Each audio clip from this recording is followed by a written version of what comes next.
This is Remote Ruby. Have you any remote idea to the meaning of the word? Welcome back, Andrew. What's going on? What's up, Chris? Jason is in Disneyland this week. He's skipping, dude. And this time he's got a really good reason. Like the other ones weren't that amazing, but this one's pretty good. I mean, one of them was moving into his new house. That's pretty awesome, right? Yeah, but there was a lead up to that. This came out of nowhere. Well, that's true. Yeah. Yeah, it's like, one of those where we're like, okay, we'll cut you some slack for going to Disneyland or, something. Yeah. Cool like that. The absolute last thing I would have ever guessed is that he was like waiting in line at Disney World, I guess. Yeah, I've never been, so. I don't want to come off really negative here because I know a lot of people really do like it, but I was not a fan. I'm not generally a fan of that kind of thing, but my sister and my fiance and, people in the family are like excited about going and they've got plans to do that. And I'm like, it'll be fun if they have fun, I guess, but yeah, not where I want to go. You go to Disneyland to go to Disneyland. Like you don't go to Disneyland because you want to go like on a bunch of really cool rides, because you can do that many other places that are like way cheaper. Like Disneyland and Disney World are just so expensive. It's ridiculous. And all you do is sit in really long lines. And unless you pay for their fast pass, they've got the shortcuts if you want to give them even more money. Oh, of course. My mother took me because my cousin got a job there and I didn't really like it. It's too much. It's too expensive, dude. Like the entire idea of it, everything is just so over the top. Yeah, it's like that way on purpose. And yeah, it is an interesting place, I feel like. Yeah, well, I'm sure that it's kind of ideal for anybody that has kids, Like, oh, yeah, exactly. And definitely paradise. Overwhelming their sensations as kids, Yeah, they do have like a Buzz Lightyear shoot 'em up game, and I will say that was pretty fun. Yeah, the like old school, Disney movies and stuff will be the ones that I'll be like, yes, I know these, but most of the newer stuff I haven't watched. Oh man! So what's new in Ruby Land for you? I am on the episode that came out today, which I guess was 2 weeks ago. We were kind of talking about that Linter Action, and I gave it another honest go. I just can't do it. So I have a buddy who owed me a favor, and I was like, "Hey man, if you're willing to cash in on that favor, I need this like small PR fixed." And he went in and did that. Hopefully what I have now will fix all the open remaining issues, which I think it will. And then I'm going to release a major version. And then I'm going to be like, this is done. And then just list like all the other alternatives that now exist that are way, way better. Yeah. I mean, it seems like a good way to go. You can sit and iterate on that for a long time, trying to appease every single person's, unique case. And I think it's a good way to treat that. I really liked when DHH was like that name of person gem that they released. They're like, this is a module that we've had for like 10 years in production and we've never changed it. It's done. It does what it needs to do. And aside from like compatibility fixes or whatever for new Ruby or new Rails, the functionality is not changing. So that's it, I like that. It seems like a good way to make some of that stuff sustainable, Yeah, there's better stuff out there. And I think GitHub is pivoting on that kind of area of their API specifically, because the other day I found on the security tab now, they have code scanning alerts. And one of their examples is RuboCop. And it's actually really cool. It's basically everything we want basically out of the like Checks API, or at least what I want. So, and it runs it as an action too. So I'm going to suggest some alternatives. I'm going to suggest that. And then I am going to call it a day. Oh, neat. Yeah, I just pulled this up. Perform code scanning and watch for secrets in your private repos. This looks cool. I had been on the security tab the other day, but I read through the first couple things and was like, yeah, and didn't even notice the sign up for beta for the code scanning alerts. That's pretty cool. It's kind of like running, things like brakeman or whatever against your code. That's a nice improvement, I think. It is. And I tweeted this out and I'm trying to find it. And I will put this in the show link, but I have a picture of the UI and it doesn't look like what you think it would. And I found it to be pretty cool. So I'm hoping people get excited about this and then it will be totally fine that I'm abandoning this other project, because in the meantime, I made a standard RB version for these new scanning alerts. Oh, that's cool. Yeah, I mean, I've been running standard RB inside of the GitHub Actions, which is fine. But, this seems like it's almost like the same thing, right? It's just a more organized way of doing that. Well, did you see that picture I just sent you? Yes. Yeah. So. Yeah, this looks nice. So are these things that you can have tied to anything, or is it just kind of like, here's the code and here's some vulnerabilities or syntax things you've got wrong, but they're not necessarily something you can say, don't allow merging this PR or whatever, because it, has these things in it. Right. So I'm not sure. It's very early beta, I believe. So I have no idea what they're going to do, but I like the way it looks. So. Yeah, it looks like it's well organized for this stuff. It's almost just, here's the code and here's some snippets of this line has a note on it that says, your style for this is wrong. And that is just kind of hey, it's a little warning, at least right now. And then you can go and address it as needed, which looks cool. So maybe long term, they'll be able to do that. The problem with doing that kind of work inside of GitHub Actions is you got to go read through those logs and then actually see the output of it. And it's going to mark it as failed and stuff, but it's not going to annotate your code, where this will, which is the real nice benefit. But it can, though. That's what my RuboCop Linter Action does. Oh, okay. I haven't used it yet, so. No, don't, please. I thought it was going to be it still could be, but I'm done with it.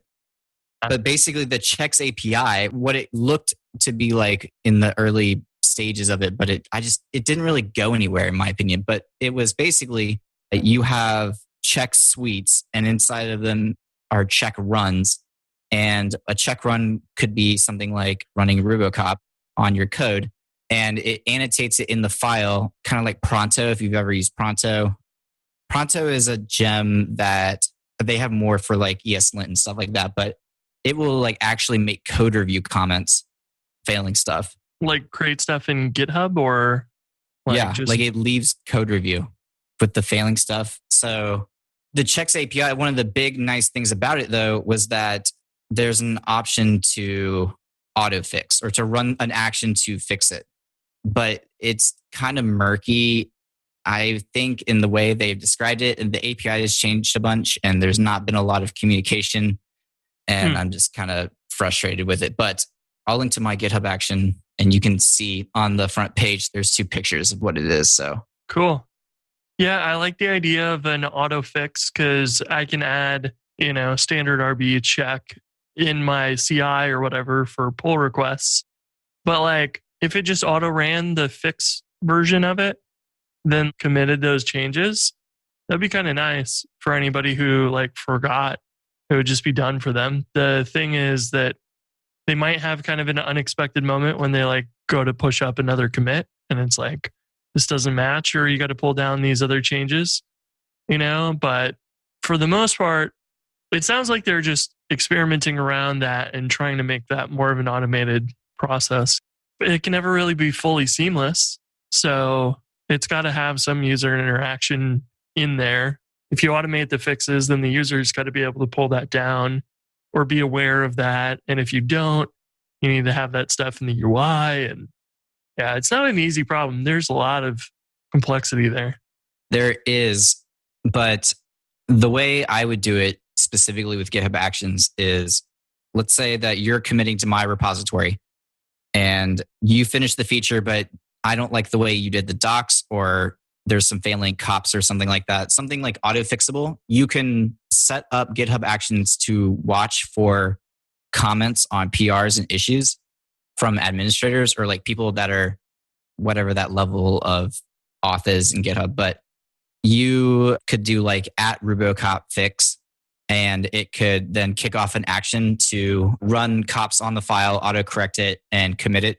And then you could just merge it there if it's fine.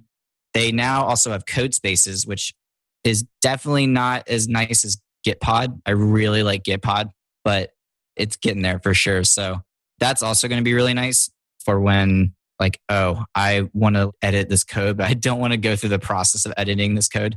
I think it's going to make it a lot easier, or a lot more people are going to be able to like make small contributions now. Yeah, this looks cool. Gitpod looks neat too. It looks like just VS Code in the browser almost, UI-wise at least. It is. I mean, that's exactly what Code Spaces is too. Yeah. Yeah, I thought so. Yeah, I remember, like Cloud9 came out way back when, and things have gotten so much better for working in the browser. It's pretty cool. It is practical now, somewhat, to actually just develop on an iPad or whatever if you wanted, which is a cool thing to think about. All right. Anything else new this week? I've gotten really big into testing, and I don't even really want to go into it just because I've been in the weeds, dude. I've seen the bottom of the weeds, but I do want to like specifically say that Evil Martians, number one, I literally scour everything they write and all the stuff they put out because it's all really good. So if you're not like reading the Evil Martians blog and following them on GitHub and Twitter and seeing what they're putting out, you definitely need to. But specifically, they're the ones that have TestProf. Have you ever heard of TestProf? Yeah, I haven't looked into that in a very long time. So refresh me on it. It's a collection of tools to analyze your test suite and basically find like the common issues and provide ways. It's a lot of it is the ability to quantify, like with flame graphs, and track your factory usage and this and that. There's a bunch of stuff it does. I'm not going to list it all because it's just too much. Just link will be in the show notes. Definitely go check it out. Vladimir, I can never pronounce his last name, and I've never even tried, so I always just call him Palkin. Dementyev, I think. I think so. Yeah, that sounds right. I just call him Palkin. Yep, that's what everybody knows. That's probably terrible. Yeah, I was going to say, I feel like everyone's going to know if I say that. So he's got a few good talks in RubyConf and RailsConf. And they also have another really helpful resource called Terraforming Rails. And I believe that was also another RailsConf talk, but it's basically another collection of tools to help you work in legacy code bases and bring them up to now. A bunch of really like nice RuboCop like extensions and ways to like trace your gem usage and all sorts of really cool stuff. So I'm going to put both links in the show notes, and I'm not going to say anything more about it because I can't possibly explain how awesome and really helpful all this is. So definitely look and check the show notes, and you got to check it out and let them know that they put out some really cool stuff and it's super helpful. Yeah, this TestProf looks really cool. Thing to call out here is on their homepage that Discourse used it to reduce their test suite time by 27%, and GitLab did 39% on their API test time, which is pretty impressive. So that seems like some pretty helpful tools. Super, super cool. And it works exactly like it says. The documentation is so good, coupled with the other resources for using it. It's just so good.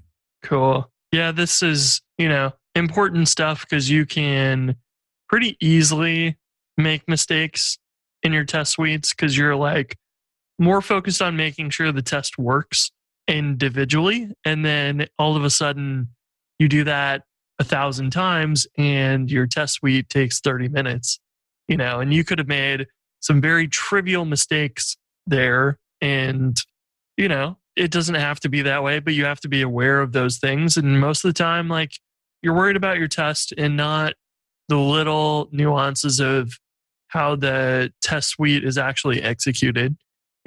Like you want to cache some things as variables because you may need to reuse that across all your tests instead of setting it up every single test or whatever. Little things can make a big difference. Like it's easy to go wrong with factories or something and, be creating tens or hundreds of records for every test or something all of a sudden. And you're like, why is this so slow? And it's like, well, we're spending an inordinate amount of time writing and clearing from the database. So I think that would be a super useful tool. Looks like a nice one. And if they made a big improvement in discourse and GitLab, then I'm sure just about every big test suite could get a big improvement trying this out. Well, and the nice thing about Discourse and GitLab is they're both open source. So I read both of those apps, some of their code today. GitLab has like a list of like developer kind of rules. I was reading that and I like a lot of it. Not all of it, but I like that they took the time to do it specifically. Yeah. So I'll link that in the show notes too. Huh. That's cool. I'll have to take a look at some of that stuff. I've not ever really looked. A long time ago I did, but recently I've not spent any time reading the GitLab source code at all.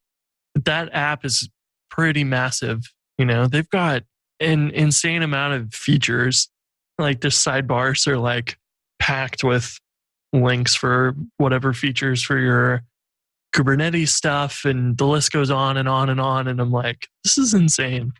So they've put the investor money into some pretty powerful progress building features for trying to keep up and trying to go past GitHub and Bitbucket. They're competing pretty hard. They've got some really cool stuff. I'm sure that they would need, some way of standardizing that when they got to onboard so many developers and build all these like different features, like significantly different features, but still keep it sane. You have to do something. You have to standardize things at a certain point, and I'm sure they have their plenty of growing pains or whatever, but still, it's just being able to do that period is a tough thing. It is, but I'm a massive fan and I've always wanted it. And it just has never come to fruition because it's a lot of work and it's dedication and it's like an entire team buying in on it. But I like to have patterns. And even if they're ones that I don't like even agree with, if I'm setting up a new app in a company, I don't have to think about what I need to add in terms of CI, deployment stuff, what our linters that we all use and agree on are, what style sheets. Do we use turbolinks? Do we use PJAX? Do we not use either? Are we doing like a Rails API? Are we using React or Vue or Stimulus, et cetera, et cetera? Like, I don't necessarily, I care about some of them, but at the end of the day, I care more about everyone having like, this is what we do, like a standard. I dream and long for it. I always have. Never gotten it though. Yeah. When I was consulting, like that was a critical thing to being efficient as a consulting company because you're launching new stuff. And yeah, you don't want to have to reinvent the wheel every single time. You want to focus on what's this unique thing we're building for this client. And that saves a ton of time. Building the free and pro version of Jumpstart has saved me, even though I spent a lot of time working on Jumpstart itself. Now building anything new, I can spin it up in, an hour and be well into whatever unique thing I'm trying to do. And yeah, I think that's a good thing to always be aspiring to. You want to be productive, and that's a good way of keeping you productive. You got to continue maintaining those like templates or whatever, but it's a small price to pay at the end of the day, I think.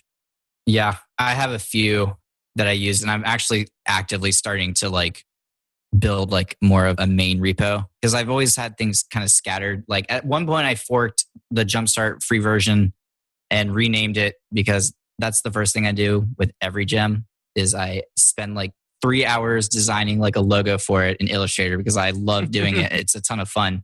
And then I spend like an hour on the code and then I'm basically done.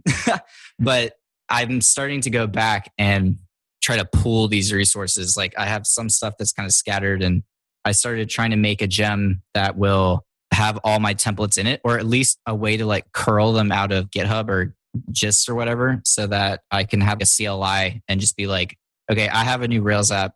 I want my GitHub actions I always use, or I'm in a gem. I want the gem actions I always use, and I want this and that, and I want my standard config, and I want solar graph, and et cetera, et cetera. So I'm starting to try to build that and try to make it sort of naive and not spend a lot of time architecting it, which is definitely enticing. Yeah, totally. I like that you were like, you spend like 3 hours on the logo and 1 hour on the code. It's a good ratio there. Dude, it's so fun. I can get lost in it. But the whole like Jumpstart free version, those type of templates that you can build with like the Rails generators are cool, but I don't want to do that. I've already tried that. I know that it kind of sucks, honestly. So I have an app called Shotgun, and it's just a template. So you can go to the repo and hit use this template, and it will basically take the whole project over for you. And all you have to do is I put in the README. There's these 2 strings you need to grep for and change. Yeah, that's for anybody that's not familiar. You can mark your repo on GitHub as a template. And similar to forking, you can create a new repo with all those files already in it. So that's super handy. I think now that GitHub Teams is free to use and I wouldn't have to pay $4 a month per member or something, I think I can move finally Jumpstart Pro from GitLab to GitHub. And then that'll make, spinning up a new Jumpstart Pro app a click of a button to use from that repo, which will be nice. Before it was like, if I'm paying $4 a month, then this is going to start costing me money to sell a license at some point. So I can't do that. But yeah, now that they've got that and the teams are free, I think it might work. So I'm going to try and use that sometime. But yeah, I agree. Like the problem with the templates are they're really finicky. If one thing fails because Spring didn't restart properly or something, then like it all blows up and you're left with this half-generated app, which is annoying. And then it's really impossible to go and add anything complex, like modifying files. You got to do a gsub on the file, and that's not great. And you're not going to get your tabbing correctly, and you just can't do quite the advanced stuff that you can do if you just create a brand new Rails app, throw it in a repo, change it there, and then just clone that every time you want to start a new app, which is what we do for Jumpstart Pro. And that is way, way easier to work with. I definitely approve of that path instead of the app generators. Maybe they will improve in the future. I think they need some more they need commands or tools around them. There's a handful, maybe 20 or so helper methods that are on top of Thor that Rails provides to generate templates and whatever. Those are good, but they'll help you add a route, but they're not going to insert this route in the right spot. They're just going to always append it at the very top. And that's not really what I wanted. I want them kind of organized in a certain way. And then you can never also tell, are there conflicting routes in the routes file? You got to have a human do that for the most part, unless you load up all the routes and then programmatically do that. And then at that point, it's way overkill. So why they don't have those features? Because it's too complicated. So yeah, I'm with you. The existing app is... The other thing with that too is if you have an existing app, you can just go to railsdiff.org and then diff your version and the new version, and then just go manually apply all those updates, and you're up to Rails 6.1 or whatever, which is handy. Yeah, I'm not doing the generator thing. It just kind of sucks. It definitely, you're right. It's hard to do anything complex. And at the end of the day, if it was easy, I wouldn't be trying to automate it, So I'm trying to do something complex. So yeah, highly recommend if you're thinking about doing this, if you want to do it for a gem or a common repo pattern you set up or your config files or a Rails app or whatever, all you have to do is you create the GitHub repo and then you go to settings. And I think the first thing that you should see on the page is a checkbox for making it a template app. Mm-hmm. Highly recommend. Yeah, totally.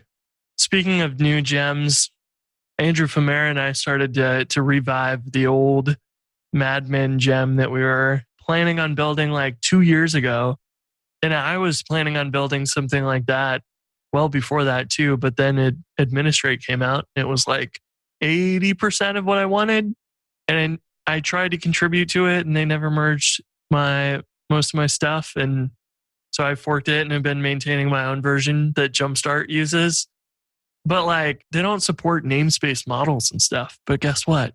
Active storage, attachments, blobs, action mailbox, inbound emails, all of those action text, rich text, those are all namespace models. And like they don't support that. And it's core Rail stuff.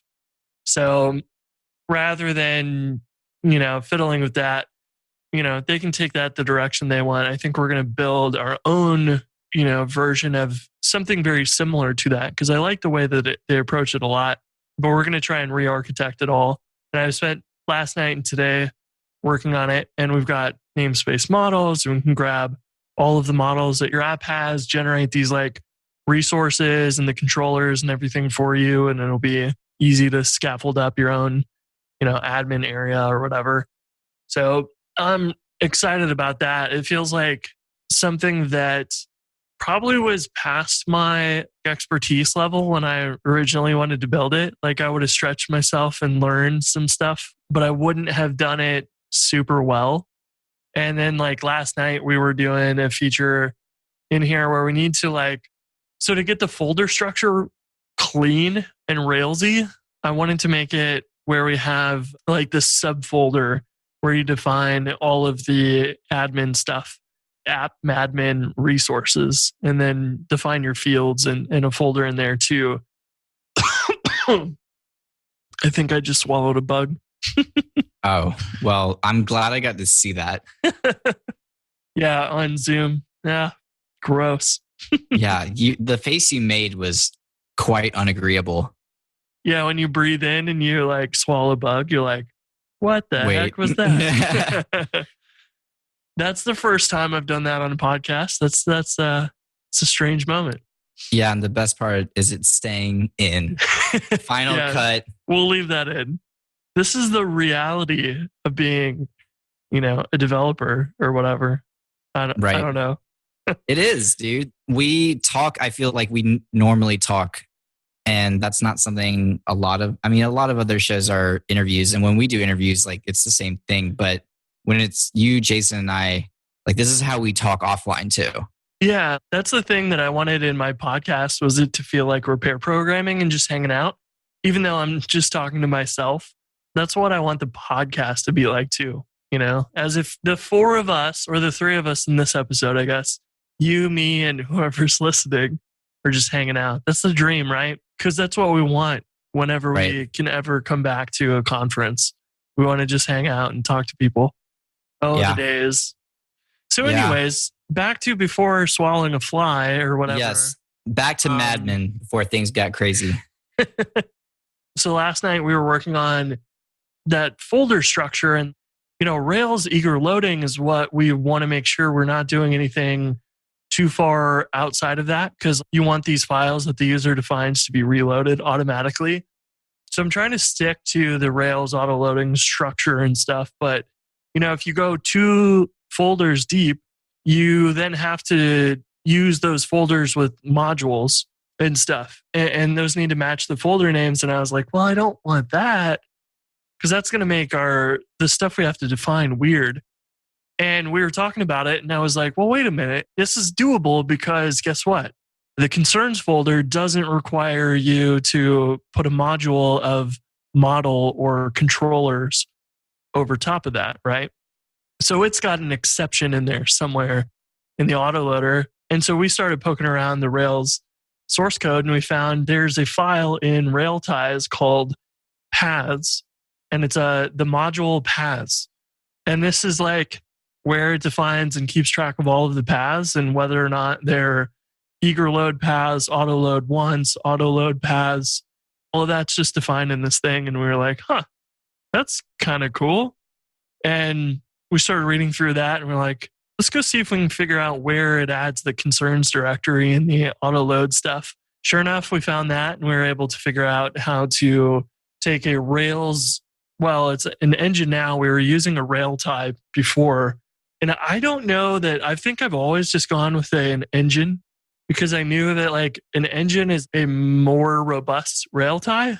And I didn't really ever to do, dude. This is an engine. I'm listening to you describe an engine, but yeah, go ahead. I'm hoping you're going to blow my mind.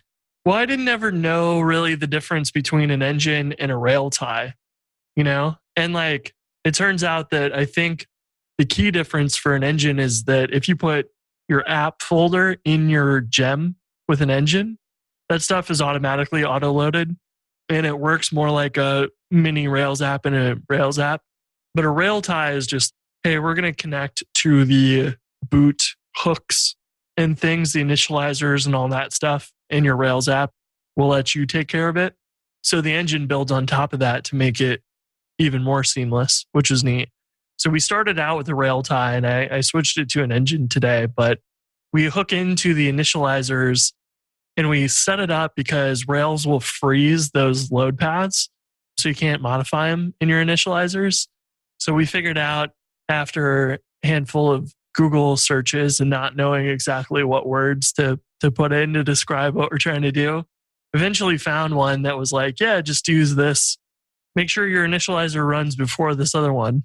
And sure enough, we tried that and we're able to modify the load paths from our gem so that our folders in your Rails app work magically. Because there's two separate load paths too, or whatever, because you have your Rails app and then your gem's in a totally different place. So it has its own separate config for the gem with its load paths. And we had to go from our gem, modify the Rails load paths, not the gem's load paths and stuff. Little things I had never done before, but like, turns out if you can figure out where it's defined in the Rails source code and then what to Google to actually apply it when you run into something like, oh, that array is frozen. Okay, that makes sense. But now how do we do it before it's frozen? You know, that sort of stuff teaches you a lot of Rails internals.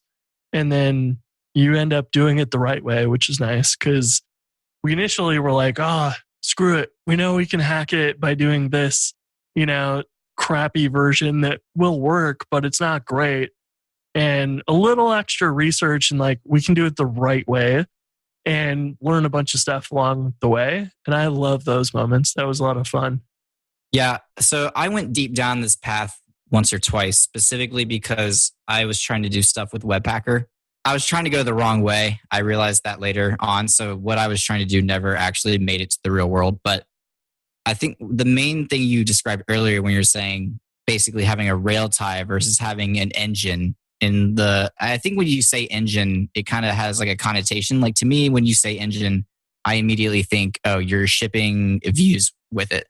To Rails, that is the difference between being a mounted and unmounted engine in the app, I believe. Yeah, that sounds right. Because I know that there's, when you do Rails, and it's also funny because you run the Rails plugin new command, and then you can do -- mountable. Yeah. And yeah, because the mountable one adds some extra stuff. I know that the docs include some of that, the differences. But like that one, you can add mount your gem name, add a certain route. So your gem can have its own separate routes. It isolates the namespace as well. There's some other stuff. The isolating of namespaces is interesting. You can do all of your routes are relative to the gems routes, and then you have to call like main app.url if you want to link back to the main Rails application and stuff. So it kind of separates out your routes and things. There's a lot of interesting little nuances to that stuff. Yeah, here's a thing. Basically, engine inherits all functionality from Railtie and adds. And it looks like there's just a lot of load paths, locales, routes, controllers, you know, that sort of assets are basically what the engine sets up, because a Railtie is like the most bare bones plugin that you can add to extend Rails. And then this is like, here, what if we like duplicate the same boot process that Rails has inside of your app and we do it in the gems folder too? And that's pretty cool. It's a neat thing. I almost always defaulted to engine because whether or not you like take advantage of those features, you still get a Railtie. You're technically doing the same thing. And you can just add those things if you want. You don't have to.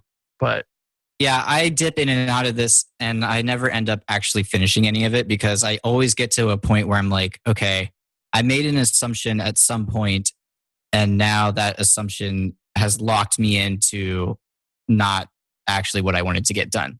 I'm pretty sure I was trying to do something with Webpacker at one point and I got Webpacker working and that is a pain, I will say. I know the docs have gotten a lot better and I know there's been a little bit more write-up about it, so I don't think it's as bad now, but back then it was a real pain. But I basically was trying to create like a mounted way to view your design system. I was trying to document the patterns we used to create our views. Some of it was components. This was at CodeFund. Some of it was components, but not a lot of it. It was mainly like, okay, when you're creating a new show page, this is what the skeleton should look like. And I basically was trying to mount that inside of like a really nice, almost like a storybook type deal.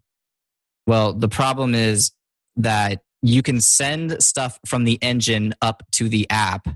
You can't send stuff from the app back down to the engine without doing something that I'm not willing to do because it is the dirtiest, hackiest thing ever, but it works. But I was like, I can't in good faith deploy this also because it's brittle. What kind of stuff were you trying to send back down? All my like styles and stuff were defined in my application. And I just wanted the engine to render it. Yeah, I got you. In a certain way. Yeah, let's see. I think I've done something kind of similar to that. One cool thing is if you do a mountable, like a isolated namespace engine, it will generate the routes using your engine's routes class.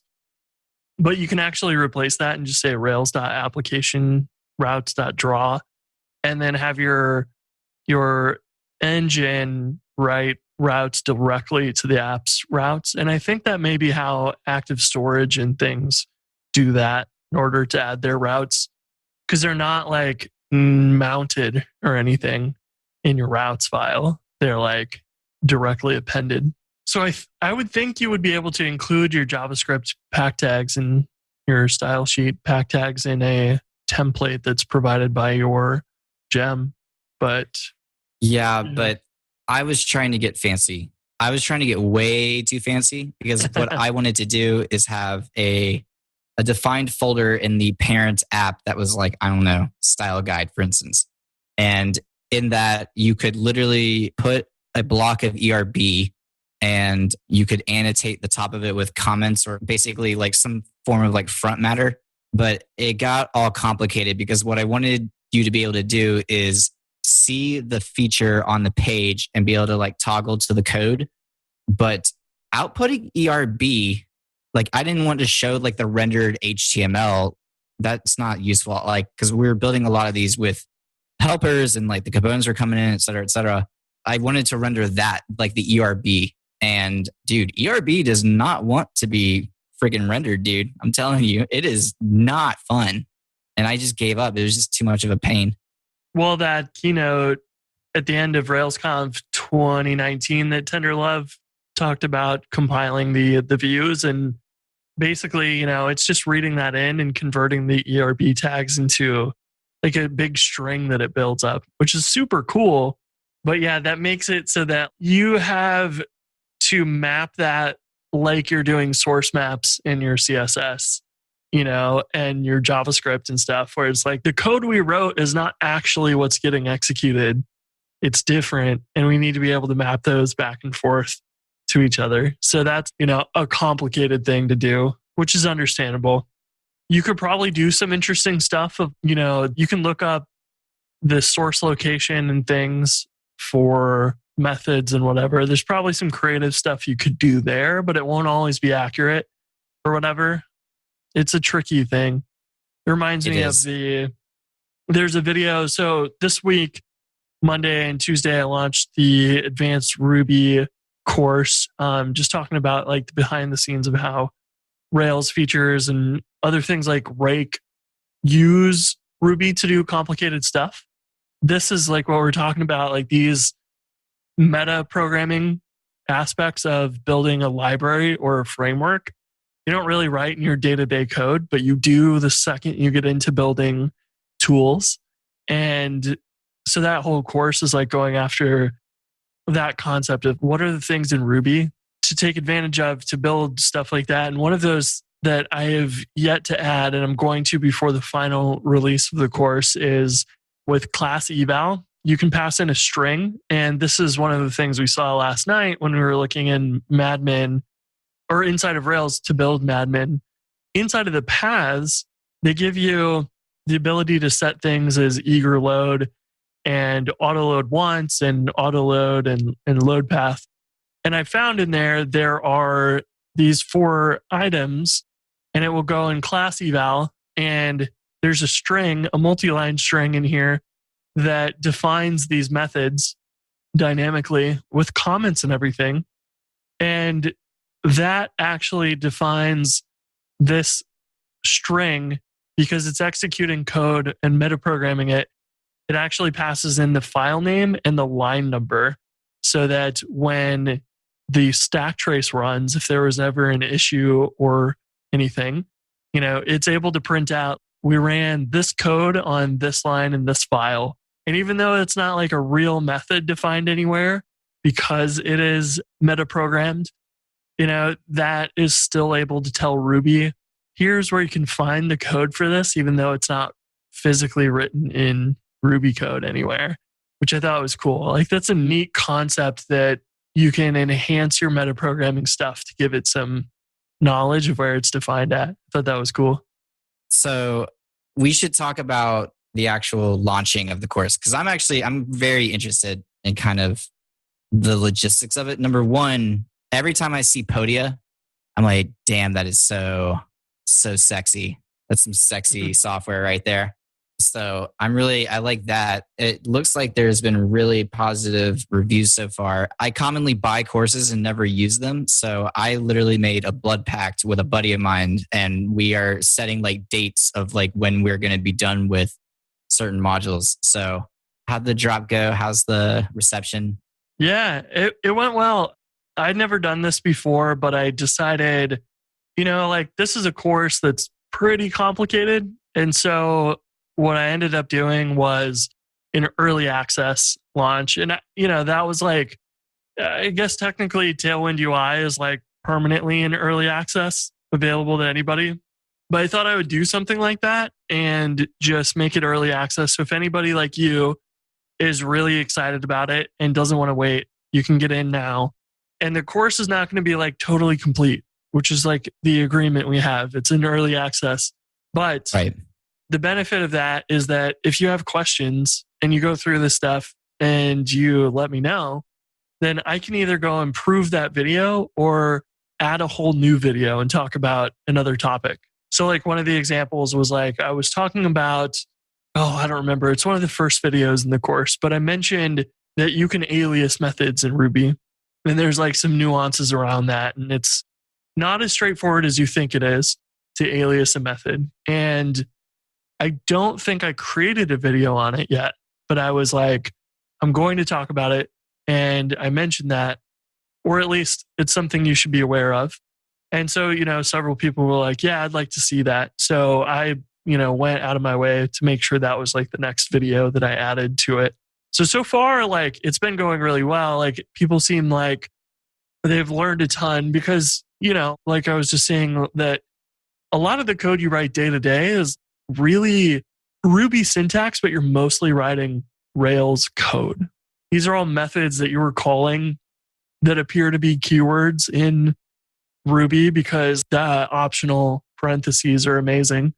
And you feel like you're writing Ruby, but you're really writing a lot of Rails code and stuff. And when you're writing Rails itself or Rake or any of that stuff, you're like, you don't have any of those tools at your disposal. So you really got to go back down deep into Ruby But there's so many cool things, when you inherit a module or you include a class, you can hook into that and do some creative stuff. So that was the goal of the course. Launching it took forever to learn all that stuff. Then it took a while to record the course, and early access went well, better than I expected. And now we're going through the process of giving people time to go through it for the next, say, 2 or 3 weeks, and then give me feedback. I'm going to go back and redo some of the videos or whatever, because of course, I record them ideally in order, but they ended up getting out of order because I'm like, oh, I should have talked about this first. There's just so much to talk about. So yeah, I mean, I haven't done a course launch since my Stripe one, a couple years ago. And this is only my second course. So I didn't really know what to expect, but it went well.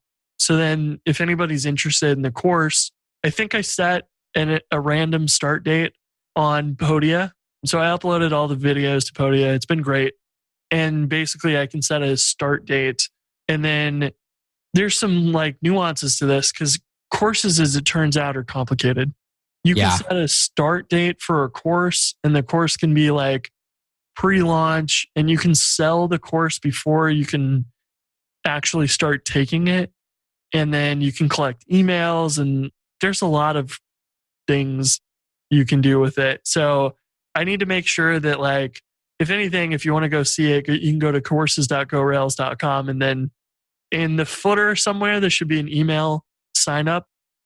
If there's not, there should be one on the courses.gorails page somewhere. You'll find it.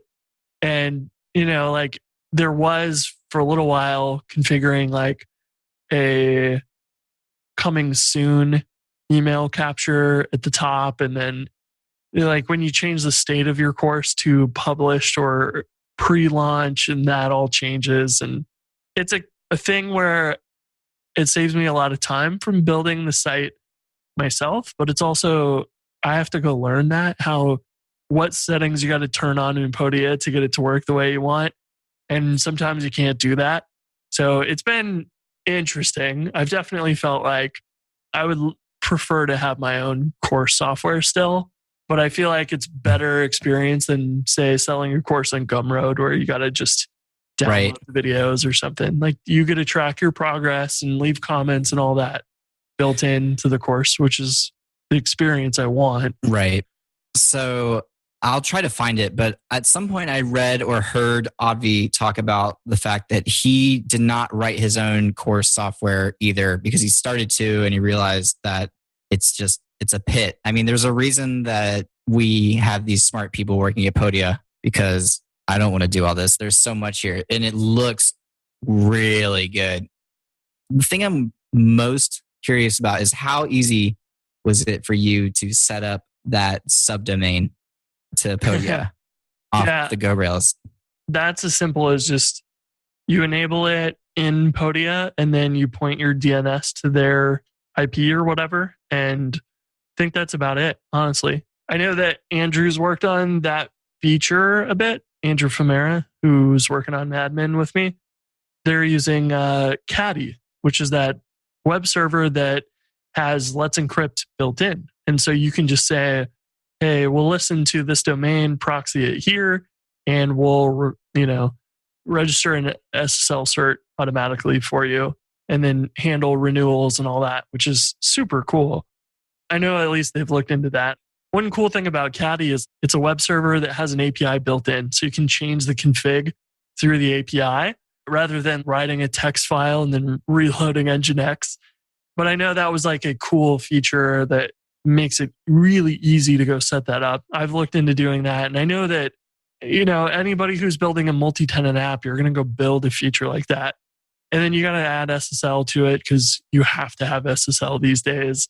And Caddy's really the tool that makes that easy. You can do it with you could build, I built a Sinatra app that would go edit the Nginx config and create Let's Encrypt certificates for an app one time. That is no fun. It's real pain to manage, and you got to write all these different Nginx config files and stuff. That I do not recommend, but it is a rudimentary way of making it possible. But what seems like a simple feature is not. It's very much not. Number one, I knew this was going to be written in Go before I saw that it was written in Go. I had the feeling. Well, it makes sense, right? Like it does, yeah. Anything that's going to be proxying requests, you want the fastest language possible. I was going to say, I learned something super cool, and this kind of ties into something I'm going to tell you at the end. But do you know why we have to add rel, noreferrer, and noopener on links that target blank, or why you're supposed to? Yeah, I don't remember exactly. It sounds familiar. I remember going through my forums and making sure that everything was no refer and no follow, because that's a perfect way for people to get spam links. Yeah. Because that gives you backlinks or whatever. But I don't remember why. Google Lighthouse or whatever it is will call you on it. And a lot of people get it through ESLint. But the reason is if you don't have no opener, no refer, I think no refer means don't send the headers, and no opener, because by default, a link with a target of blank to another site, if I am linking from my site to your site and I don't have no opener, no refer, then, and let's say I'm linking to GoRails, you now have access to my window object. Oh, wow. Yeah. Huh. Yeah. So I learned about this on Syntax FM. So I'll link to that episode. But I was going to say you should listen to some of the Syntax FM episodes and some of the Art of Product episodes, because all of those people who are all very experienced in launching and selling courses and products and stuff, they talk about it a lot and they do specific episodes on it. And I think it would probably help you a lot if you're trying to figure out what you need to configure and stuff. Yeah, totally. Now that we're home all the time in the pandemic, like I don't listen to podcasts like I used to. So they're just backing up on my phone and I'm like, I'll never get through all these. But I should make some deliberate attempts to go through and listen to some of that stuff.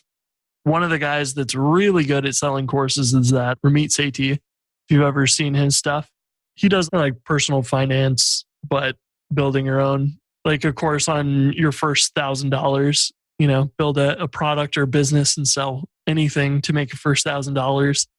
He's gone and basically his business is get people into the email list and then send them these really good emails.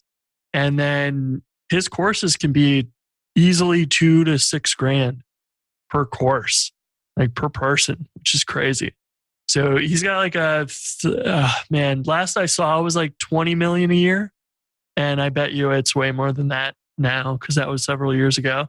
Just selling courses. That is a guy who knows his stuff. That's another tier, but Wes Boss and Scott Tilinsky. Scott Tilinsky runs Level Up tutorials, and Wes Boss is a JavaScript course creator. And one time me and a buddy made like a real honest attempt to try to estimate how much money Wes made from a course, because he shows you how many people have bought the course. And then one time we bought one on pre-release. And so we knew how much it cost.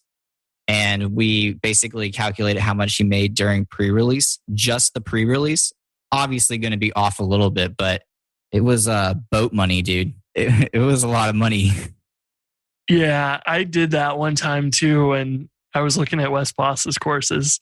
I was like, look, if he sold these even for half the price it's listed at, that was several $1 million. And I was like, oh my God. Yeah. But also he has the benefit of JavaScript being the popular thing right now. Rails and Ruby are still not cool right now. But I think, I feel like it's stuff like this that will make it cool again. People will be able to see there's activity happening. There's new courses coming out. There's new tools like Madmen or whatever. Those stimulus reflexes have been a big wave of interest again. And that stuff is going to come around eventually. It's just going to take some time. And we need to keep making cool things and sharing it and pushing the boundaries. Unfortunately, we don't get a whole lot of updates too much on turbolinks and stimulus and core stuff anymore. But maybe that'll change in the future. Maybe some more other people get into Rails core team and, be able to contribute and make some regular updates to those. I think that's been a little frustrating, but it is what it is. That's the whole thing about Rails has been it's an extraction from Basecamp, not like they're not running it like Laravel is, where Laravel is the business, maintaining the framework. So it is a different philosophy there, but yeah, we'll get our momentum back slowly. Yeah. Well, I am not ready to say what it is yet, but I'm working on something. I want another phrase other than make Ruby cool again, because that like kind of phrase structure has got to go. So you can help me brainstorm how we're going to make Ruby not better, not good again. I don't know. You know what? I'm just going to pretend that Ruby was never cool, and I'm just going to act like it's a new thing. I think that's going to have to be the way to go. Yeah, it's the underground. Yeah. Yeah. Check this out. It's crazy. It's cool because nobody else is doing it. Right. And also, yes, Rails core is not moving. I don't know. I'm not really super upset. I think I'm like mildly disappointed about the TurboLink stimulus stuff, but also now I don't need it. So I've kind of relaxed on that. There's a lot of really cool stuff going into Rails 6.1 if you haven't perused that. And also, there's a lot of really cool stuff happening in the community right now. There's a lot of like gems that I've been finding that are coming out, and I've seen some new people start writing content who have like followings, and I think this could be a renaissance. Maybe that's what it's going to be. It's going to be, we're trying to create the Ruby renaissance. Yeah, totally. I think it's natural, for heck, Mats has talked about leaving. He knows that at some point he won't be the one leading Ruby's development even. And so, yeah, people are going to come and go, and we're going to see these waves of new maintainers and new people doing the cool stuff and leading the direction forward. And yeah, I mean, there's definitely a lot of cool stuff going on in Rails. And there's a few good blogs that are like always publishing, like they're maintaining or keeping an eye on the commits going into master and, talking about those new things. And that is fantastic. We don't get maybe the volume that we used to, but I think that can come back. And you also don't need as much volume as you did back before we had no file uploads or anything like that, no rich text. We've added a ton of things in the past few years. So yeah, it's hard to know what we need for the future too. So yeah, anyways, we could probably talk about that for a whole episode on its own. Yeah, that's a good idea for a topic. We can talk about the health of Ruby. Yeah. I don't know, dude. I see bright skies and green fields, dude. I feel it coming. I do too. There just needs to be a way to showcase it. I feel like there's been a lot more people out of boot camps and stuff that I've seen recently. And yeah, I like the big boot camps are not teaching Rails and stuff as much anymore, but that's okay. That was one of the things that the like Rails survey showed. We had quite a few people who responded that had over 3 years of experience, but not a lot under. And like, we'll need to build some cool stuff to attract more people to start, but we'll get there. It just takes time. We will get there. Big Binaries blog is the one you're talking about that releases all the updated stuff on Rails. We will link that in the show notes. All the stuff we talked about will be in the show notes. Dude, like the podcast, share the podcast, be a part of the Ruby Renaissance. Exactly. Yeah, and go post cool things about what you're building. Go make new stuff, whatever. Do cool stuff. That's it. End of story. Do cool stuff. All right, Chris. I'll talk to you later, my friend. All right. See ya.